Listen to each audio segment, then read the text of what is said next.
You're listening to the audio portion of Workshop Wednesdays. Workshop Wednesdays is a free live discussion about topics affecting accountants, bookkeepers, and business owners. You can join the ABO group in Facebook to participate live Wednesdays at 10 a.m. Pacific Time. Just search for ABBO in Facebook. This podcast is brought to you by Schoolofbookkeeping.com, where you will learn, grow, and build a thriving bookkeeping practice. We have hundreds of lessons with almost every aspect of the industry. Start your free month today at Schoolofbookkeeping.com. Well, welcome again to another Workshop Wednesday, where it's casual conversations for serious workflows, brought to you by Schoolofbookkeeping.com, where it's all about learning QuickBooks your way. That's right. However you want. My camera is not centered here. There we go. Mine's not either. I don't know how to fix it right now. It's the worst. Oh, that's because I don't have it on the center of my laptop. That's why. Anyway, all right. As our thumbnail kind of and our description indicated, we were going to be talking about some integration updates, but leave it to Intuit and the news of the day sort of thing, so to speak, of we're having to pivot and talk about something a little bit more urgent. I guess it could be the way. And because I've been seeing on Facebook and various social channels, people have been getting their logins compromised. Oh, yeah. And it's not all their fault. And that's what we want to talk about today. Because bad actors, whether they be Vin Diesel or a fraudster online, are so good about doing what they do. And I've had my login with my bank compromised.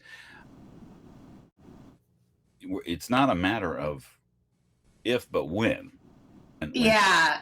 And I just recently had some issues with that as well. And even if it's not fraud, just even issues surrounding login security, it can just be confusing. And it's always good to get the most updated information that Intuit is putting out there. And Intuit, to their credit, they have a variety of ways to secure your account. And they've implemented passkeys, there's authentication apps, there's MFA versus the two-factor authentication. Yeah. And then there's something I want to ask you about too, and maybe we can get into that in a little bit, because that's something that I'm considering, and I want to ask your opinion of such a thing. Got it. Now, before we get into the nuts and bolts of what we're going to talk about, we do have a couple announcements. We are, where is this? So in November, we are going to have another cohort at School of Bookkeeping, and this one is going to be all about revenue share and being able to work smarter and not necessarily harder to be financially connected to your clients, if that is something that interests you. And Rachel, I think you need to be part of this, because yesterday we're co-working on with a client, and you had the impression that if you had already referred a client to QuickBooks, any additional services like payroll or payments would automatically be tied back to you. And oh no. Yeah, that is super confusing, because I thought at the very least QuickBooks payments was, and I feel like I read something that Intuit had mentioned that if you connect their, oops, the Gusto's calling me, that's weird. If you then sign up for QB payments, in addition to already signing them up under yourself for QBO, I thought that would automatically be a thing. So Oh, I would appreciate that information right. for sure, because we also have QSPs out there too, and there's a lot of confusion of Oh, yeah. what exactly can I get. And then, by the way, this is a very big deal, because I remember when I first started, I got maybe like a trickling of a few different commissions here and there. But over the course of 6 years, it has increased. And let me tell you, it is very cool and very worth it.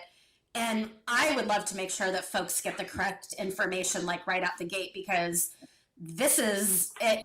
Like finally, I feel like the hard work is starting to pay off, and it's really worth it to get those revenue shares. Yeah. Yeah. And in your case, it looks like I'm a little choppy. Am I coming Yeah. through okay? Yeah, a little choppy. All right. Let me just I'm going to change my video settings to a little Okay, bit. don't change your Wi-Fi in the middle of the thing. No, we won't do that. We won't do that. So maybe this is a little better. Is this okay? Yeah. Okay.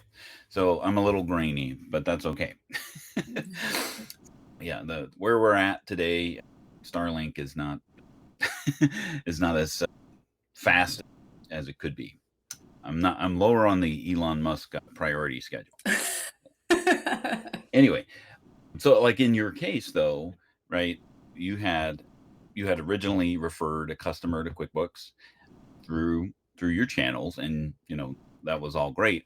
And then your thought is that any additional services that would be added to that, since you already broke the seal, so to speak, Yeah. of referring the customer, that it would already be tied back to you. But in reality, that's not the case.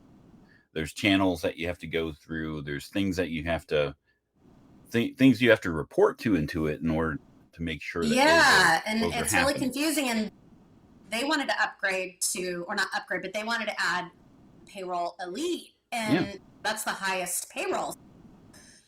I really wanted to make sure that I got the credit for that. So I have now worked that out. But yeah, it's not as easy as you'd think.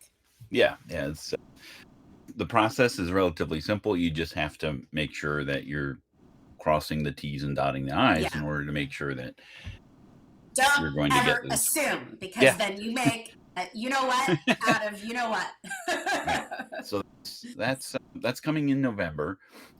We are offering for the month of September. If you pre-register for the course, you get $300 off. So essentially, it's less than $100 to sign in or pre-register for the live cohort. And if you don't attend the live cohort, all the sessions are going to be recorded, so you can always go back and review them at a later time, because November is right before the 5th quarter of the year, which is December, which is getting ready for tax season. So I understand there's never a great time to have 4 weeks, a 4-week cohort, but we are going to record the session. So there's that. Now, today, we want to talk about your Intuit login, right? Because that is, and I've always said this when I talk to people on the phone, when I worked at Intuit, QuickBooks is as secure as your login, right? So that is the gateway to getting into QuickBooks, right? So QuickBooks Online, we're talking about. The things about the bank level security and all of the data being secure is really only as secure as your login, right? As long as you can log in, there's nothing to download, install, save, nothing of that, right? You can just sign in. If your login gets compromised by a bad actor that's out there, a fraudster, they essentially have the keys to the castle. And as an accountant, you're going to have access to a variety of That's in what I would call that. And I've never had anybody have access to my Intuit login, but I would consider that a total nightmare. I take that so seriously. Access to my clients' books, there's just no way. Even within in there. It's not like we can make transactions. And let's say, for example, they got into one of my clients' QBO. It's not like they can see full checking account numbers or full credit cards or anything like that. But even just seeing their activity, I don't want anybody seeing anything, like at all. And you have, not only do they have access to sensitive data like payroll, because as an accountant, you're going to have company admin access, right? Which means that you do have access as an accountant user for all of your clients to see EINs. That's true. Yeah, that information you can see. Yep. And seeing employees' social security numbers and that sort of thing. True. But what's really concerning now is that QuickBooks is doubling down on included services that have to deal with real money movement.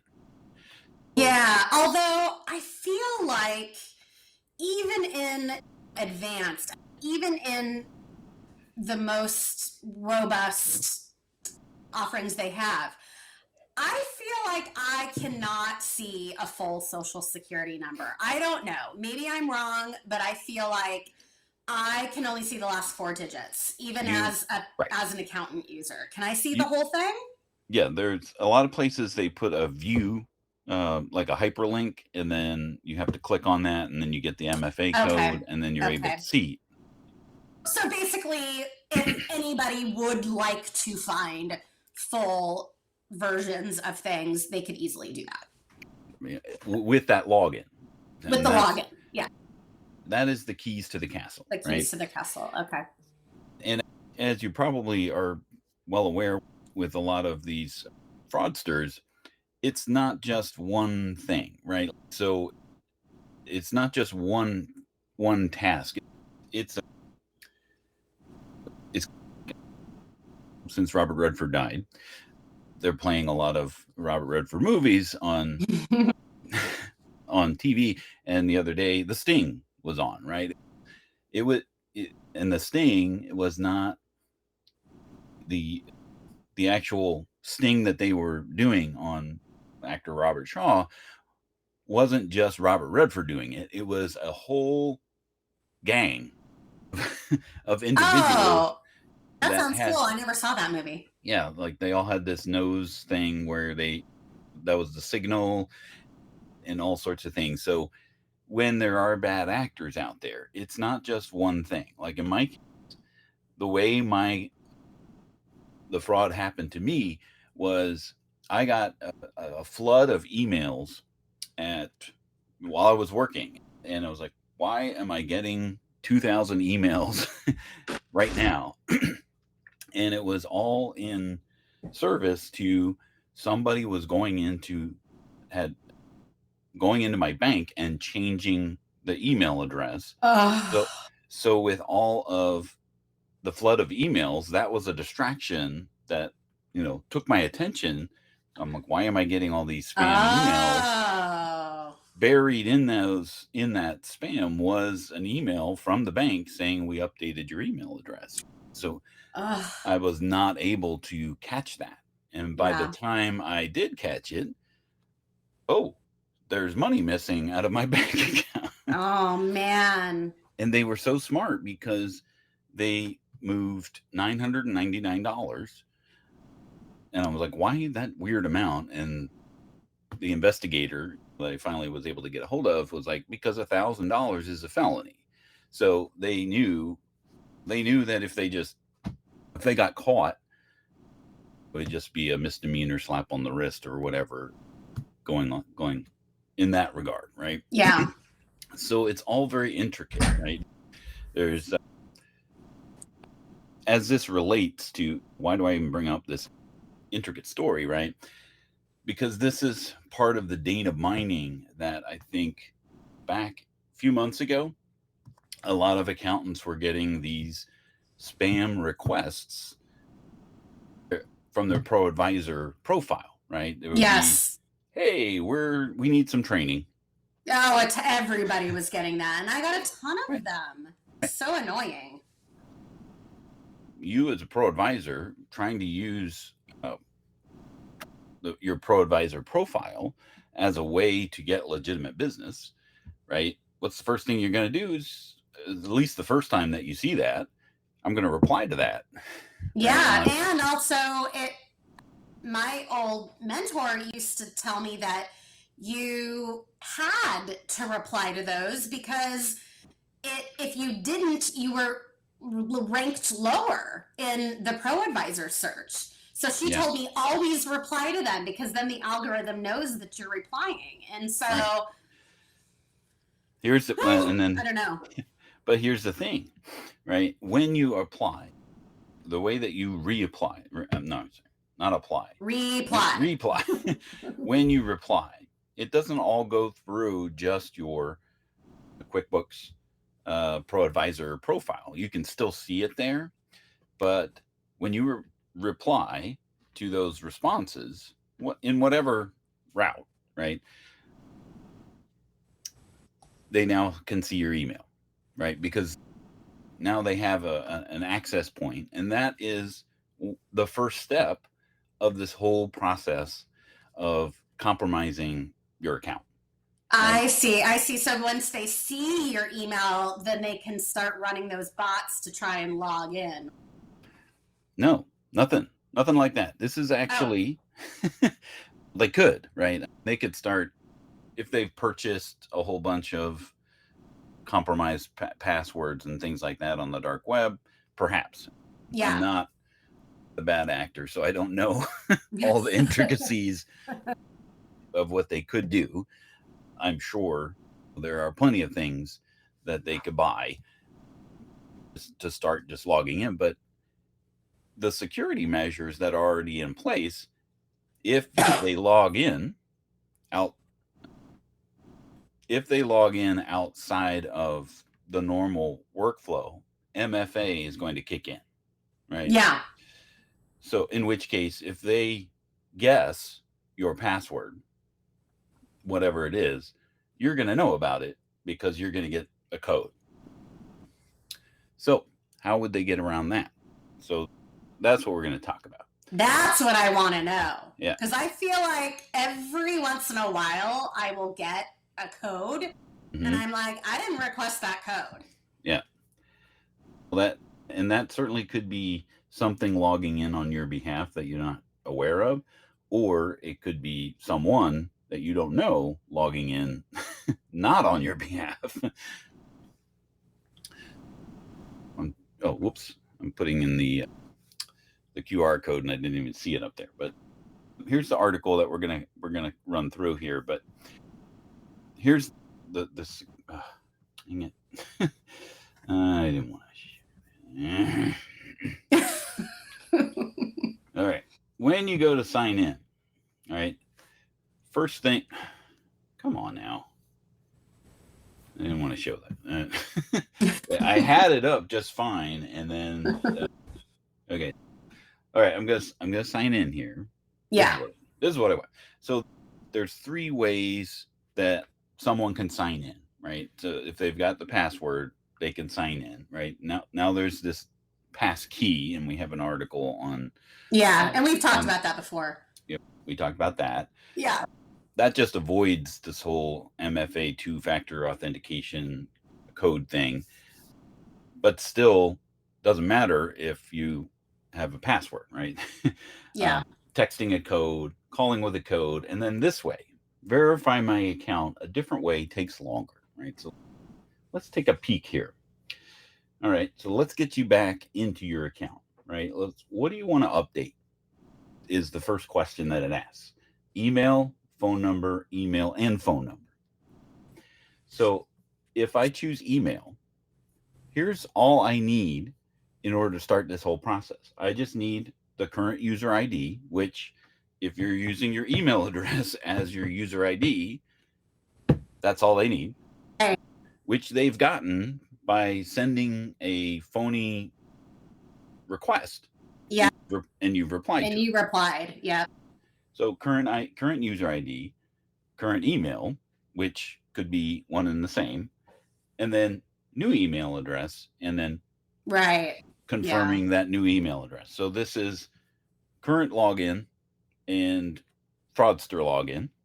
And then when they continue, the only thing that they're going to be asked for is to upload a valid ID.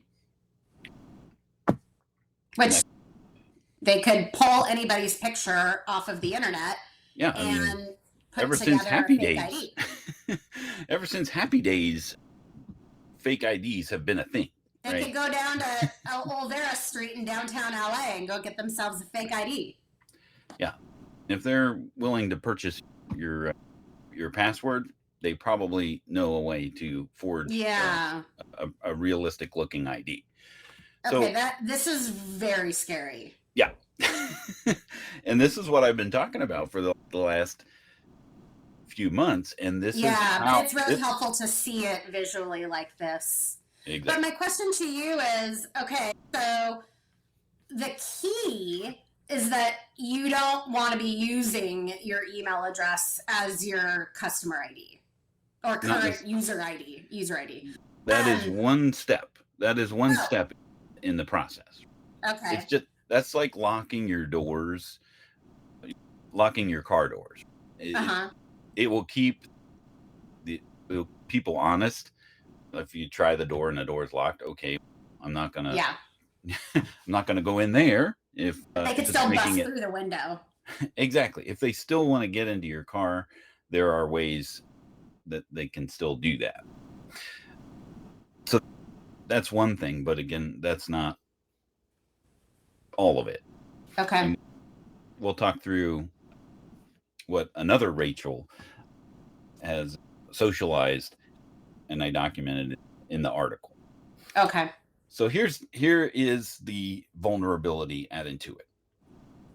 And until they put stronger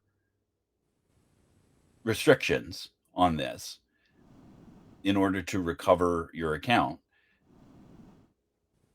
there is still a vulnerability. And that's... Wait a minute. Should we put a disclaimer here that says, hey, thieves and fraudsters, don't watch this? Maybe. Or they could, probably their algorithm is something that that they probably either already know about it or they're watching anyway. Yeah. Or they're probably not watching our Workshop Wednesday, how to do things in QuickBooks Online. They're probably searching how to hack into things the illegal way. Exactly. Oh, 2 people just dropped off. So maybe those were the maybe those were the fraudsters. Oh my gosh. Anyway, all right. So here's part of the challenge, right? So we want to make it as difficult as possible for fraudsters to get through this vulnerability.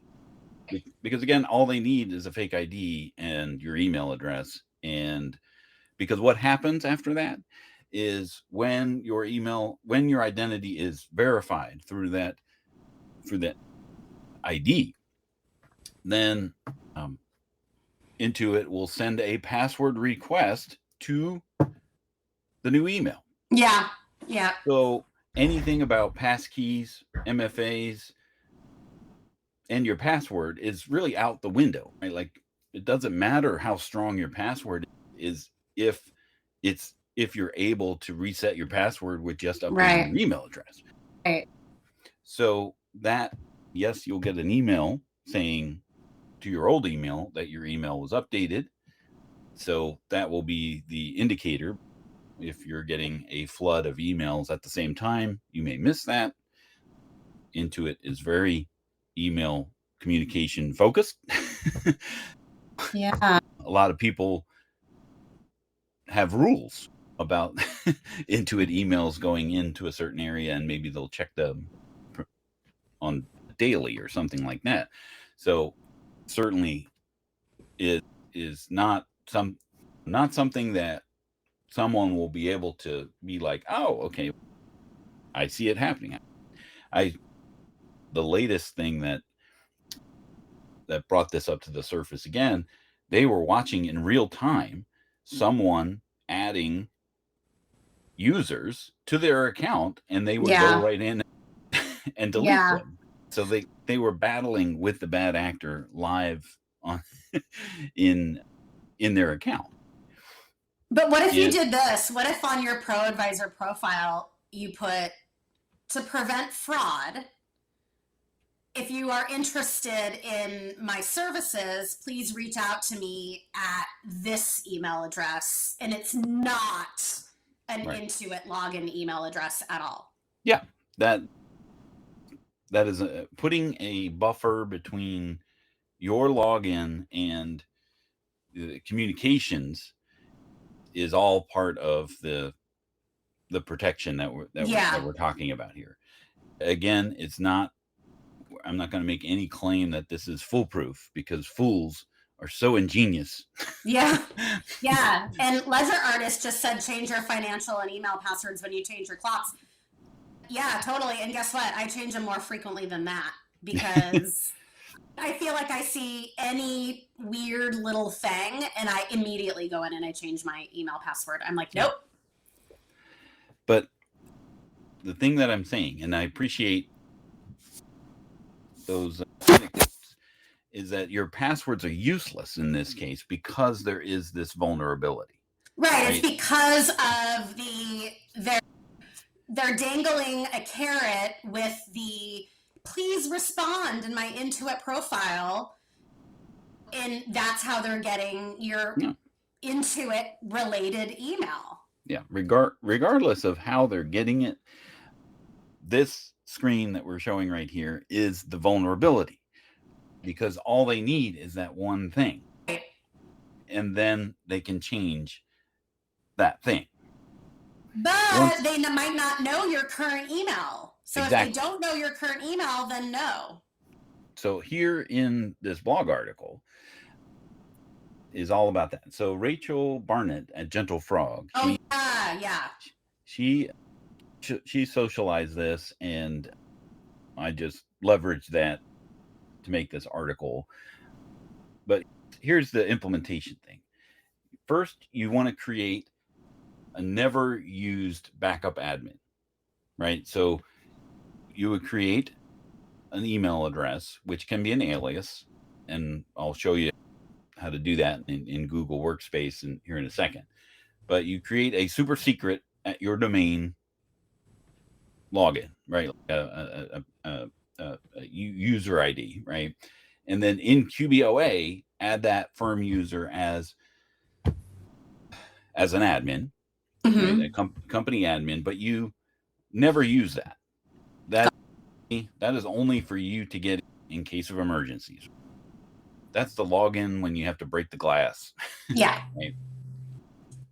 And in there, you can also create various other aliases so that email address is not visible and that sort of thing. Then your operational primary, which is the user ID that you use to do your work, you set an email address that's different than your real email address, right? This example is I'm not telling at yourdomain.com. Yeah.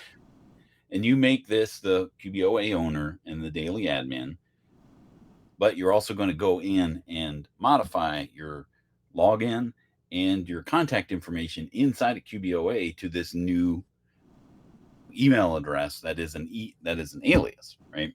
Right. And then the third thing is to create a proposal only user or an invite only user that has minimal access, right? So they have minimal access to your firm or your other clients. So when you get an invitation from a client, it will be sent to this quotes at your domain, whatever that happens to be. And then as soon as you get that invitation, you remove that user from the client, and then that if that particular user gets compromised, they don't have access to any client. So now you're putting in this buffer of an invitation only user, that has very limited access. Your email addresses and logins have various layers in between them so that what they see is not what they get. Okay. And then this is all just for solo practitioners. Yeah. And then down below we have the implementation for multi-staff, which is really just adding a different sub or username and then additional processes to audit your stuff in here. So I've put in here, how do you create an email address and an email alias? Yeah, this is, I feel like I've done it, but I would like the correct step by step. And of course it's not showing.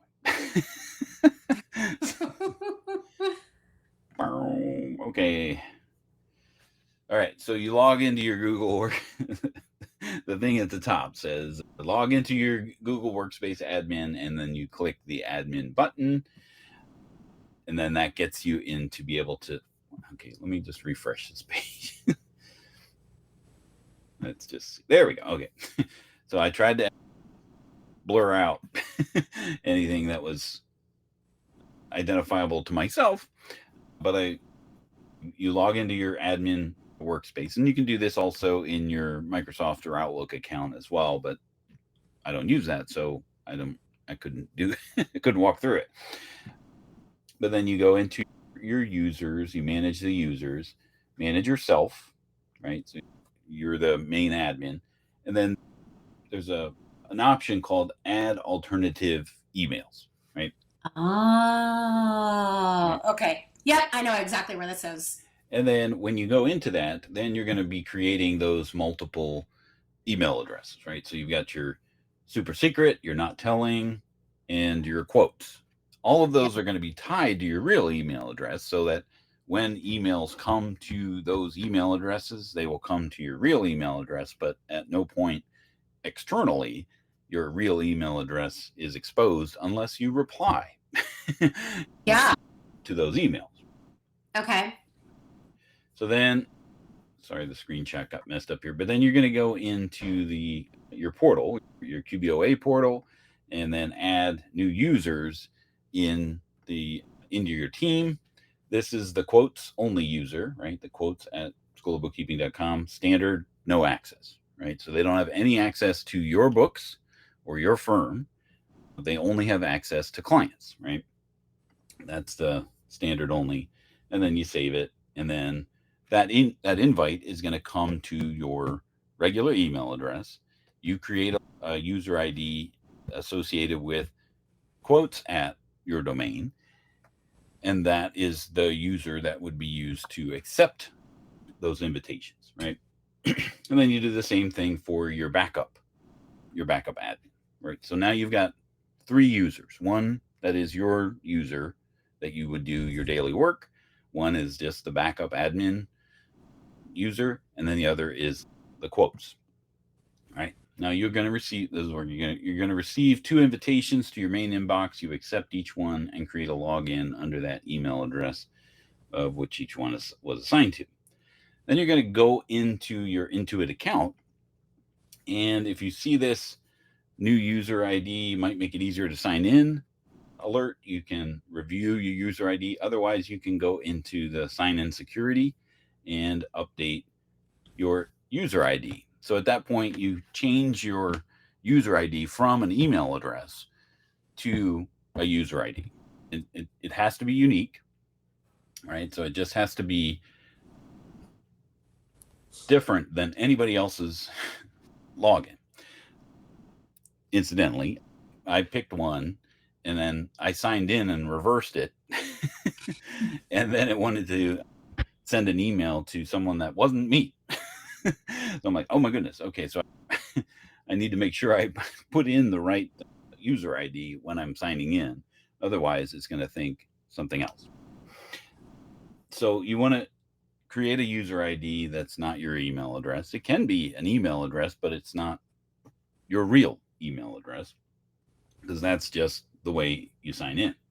And then you would go in and update the email address to the one that the alias that you just created that was super secret, right? So that way it's now going to have that email address for communications, which is not your real email address. So that's the thing. Which means that anytime that any of these bad actors happens to get a hold of that and try to do these things, you're going to get notified, and you're going to get notified on your real email address, not the one that might be compromised. So you're going to get the 6-digit codes when that happens. That's going to go anytime that you make a change to your account, you're going to get these 2FA codes. The 6-digit codes are going to come to that email address, and then you enter that in, and that's that. And you also get this email confirmation that your email was updated, right? So those are the ways that you can put a little friction in between you and the bad actors if they were happening to compromise your invite. And you're a solo practitioner. Yeah. It's just and then down here is when you have a team, just some suggestions. Oh, awesome. Thanks, Rachel. Yeah, that's really cool. And I'm guessing you can follow. She's got it step by step. Yeah. And then other checklists of things to do. Making sure your passwords are unique, 20 plus characters, stored in a password manager, prohibit reuse, right? Those are all best practices. But again, these passwords, the MFAs, the passkeys, the authenticator apps, they don't get around this account recovery issue, right? Yeah. Because once those bad actors have access, or not necessarily have access, but just know your email address, that is that nugget of information. Yeah. So long story short, it's protect that correct, true email with aliases, and they can not use this particular thing. Yes. Yeah, because this is the vulnerability, and this is the way that bad actors are getting around all of these other security measures that are in place. So would you say that anybody that's able to hack into any accountants or bookkeepers QuickBooks is this way? I think this is the route that they're going. This is what they're doing. I am just speculating. I can neither confirm nor deny. Yeah. Just knowing what I know about the process of what happens after this happens. Yeah. What I don't know is how scrupulous and stringent they are on confirming that the ID is valid. Right. And verifying identity based off of that. Yeah. Now, can I ask you what I wanted to ask you about this other thing? Sure. Okay, so this is what I'm considering. So have you heard of, it used to be Practice Protect, but Practice Protect sold to networks. Now, I actually which is now RightWorks. RightWorks, sorry. So I think networks became RightWorks. Yes. Okay, so I used to use Practice Protect, but years ago, and it was just me. And then I realized I'm just a solopreneur, so it just was too much for just me. And it's really meant for teams, multiple people logging into lots of different things all at once. Now that I have a bigger team, I'm seeing all these vulnerabilities. And so now it's Works that now has the product, and it's basically a one login. You log in to this single force field that like sort of encompasses a single sign-on. Yeah, all of your apps that you get into, including QuickBooks, and the idea is nobody can get beyond that single sign-on. And when I did have it before, there's a couple of features that I thought were really cool. You can basically see anybody that's trying to access your sign-on and where they are throughout the world. And I thought that was really cool. Now, I'm wondering, though, is there any vulnerability like what we just went through of getting into that single sign-on? Because, and is that true? That once you get into your system with that single sign-on, then do you still have to do all these 2FAs? Do you still have to do all this? I have to look into it a little bit more, but I was just curious to know what you know of that. It's no different than a password manager, right? That you have, right? Where you have a master password and then all of your passwords, your unique passwords are after that. So again, just like what we were talking about with your accountant login, it's only as secure as that login and that process. Right? I would imagine, I would hope that services that are saying that they're protecting your practice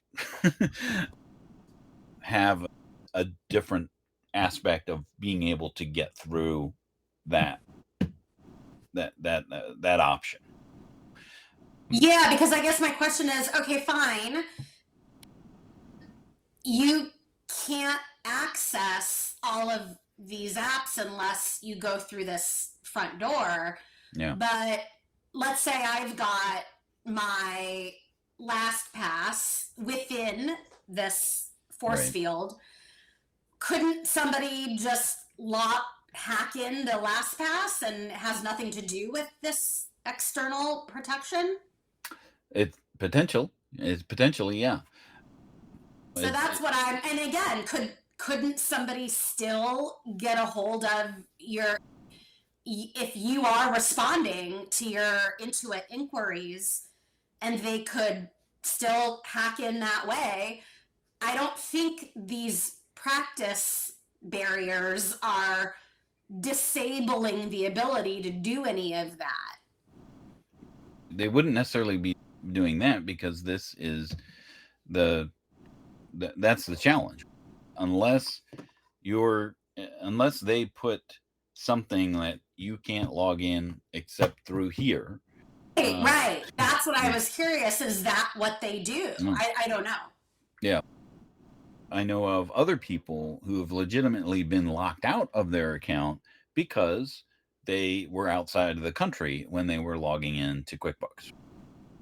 Yeah. I do know, though, that like when I did have Practice Protect before, and again, now it's owned by this other company, and I don't know what the same protocols are, but you can be in contact with them and let them know, I'm physically going to be here, I'm physically going to be there, and that's part of the service. And then that way you don't run into that issue. Yeah. So, I don't know if that will stop anyone from trying to reset your password if they go through this process. I'm curious to know if it does have that ability to say, you cannot log into anything unless you go through here. That is what I'm interested in. And if I do find out, I'll keep you posted, and then maybe we can because further discuss that. All other softwares that are services could potentially be vulnerable to that too. But the thing is that where the rubber hits the road here with regards to this, and originally I was like, if you're sending an ID, right? I mean that is proving who you are, but to Intuit, and I assume they're doing their due diligence on that sort of thing. But I started to look at what does it take for you to change or update your contact information or your email address or phone number at your bank. And when you do that at the bank, they ask you something completely different, right? They ask you, what's your debit card number or your account number? they ask for other information that presumably you would be the one to know, or at least so have Intuit, access. get on it. Like, why are they doing this? This is absurd. It should be The only more thing they're difficult. asking for here is what's the old email address, which is pretty readily available. And I'm wondering, I have Clear. It's like I go to the airport and it like scans my eyes and then it knows. Can't we do something like that where, I don't know. Yeah. Maybe it's like, they won't take a physical potential fake ID. It's got to be you just live with them where they can scan your eyes. I don't know. Yeah, some kind of biometric eye retinal scan. I don't know what it's ultimately going to boil down to, but just having to take your shoes off, right? These things are reactionary to somebody already doing it, right? Yeah. So there's going to be another thing, that iteration, and this is the reaction, is hiding and obscuring your email address from your login, from your Intuit login. This is the taking of your shoes off. As it's a pain in the behind to be able to do that, to have to do this. But this is protecting all of the other passengers on the flight here by doing that, because if your login does get compromised, it is a headache. It's a bigger issue because Intuit and QuickBooks is providing simpler access to real money movement, right? Yeah, and it's not, and there's nothing more horrifying than having to go to a client and say, guess what happened? Luckily, nothing like that has ever happened to me. I have had 2 clients that they've been hacked. And in one of them, they got a hold of my email address. So it's awful. So anyway, I'm going to follow those steps that she put, because until I make a decision about this other thing, I'm going to follow the one for Teams, and I'm going to put all those things in place, because I still have 45,000 2-factor authentications, and all I do all day is send codes. All I do. But I still feel like that's not enough. Yeah. So that's that as far as that is concerned. Now, you and I actually did a different way to invite an accountant that avoids the whole email, because that's another challenge, if you don't get the email, it's spam filtered out or something like that. Yeah. Especially now that you're adding what was happening is I wasn't getting the email, so we set up an additional user with that email address. Right. But now, but that doesn't fix the replying to the inquiries. No, it doesn't fix that part. However, if you're having a challenge getting the invitation, right, getting the invitation into your inbox because you now have higher security on your emails getting to you, there is now an option to be able to invite through the firm ID, right? Yes, and I just did that too yesterday. Yeah. That's actually great. It's actually really cool. So the way that it works is when you go into the account that you want to invite people to. Now, we're not talking about inviting team members into QBOA, that we're talking about being invited as an accountant inside of a QuickBooks Online general subscription, Simple Start through Advance. When you go into the manage users and the accounting firms, there's now a new option to invite by firm.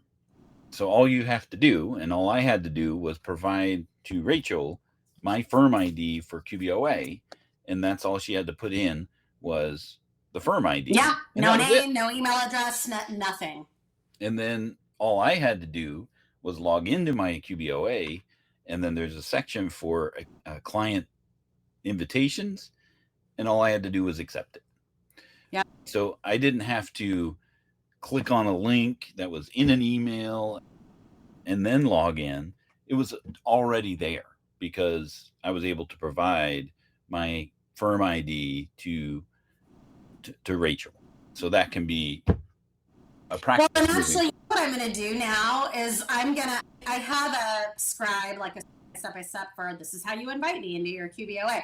Yeah. I'm actually going to update that, and I'm going to have, because now I actually, right now, I have somebody, that I've had to say, please use this email address when inviting me in, and they think it's just the email address that they email me, and it's not. It's a different email address, so that is a potential mistake.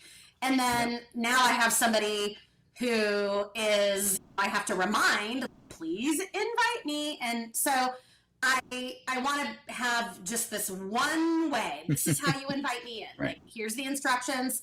There you go. Here's my company ID. But now I'm a little worried, though, is there a way for hackers to get into my QBOA if just through a company ID?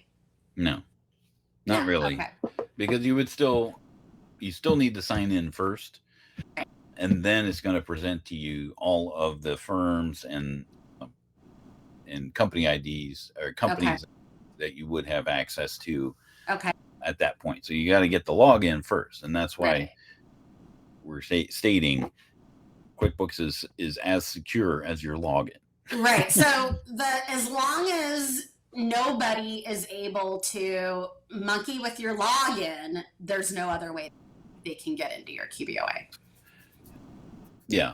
I don't want to say no. I have a difficult time agreeing to absolutes. Yeah. Because I'm sure there are ways to do that. It's just a challenge to be able to be that. Okay, all right, now we have to take our shoes off. Now we have to put all liquids in a quart-sized bag. And who would have thought of that, when that occurred, right? Yeah. Thank goodness we didn't have to take our underwear off when the underwear bomber. Yeah. I'm no IT person, but I have learned as a firm owner that has to deal with very careful security now for several years, that I've learned that it's through the login usually is how 99% probably of all of these things happen. So if Intuit is listening, and I hope they are, do something about that process. Yes. Right? Put some more friction in the way.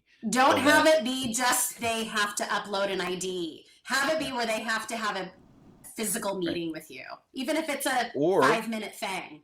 Or tell us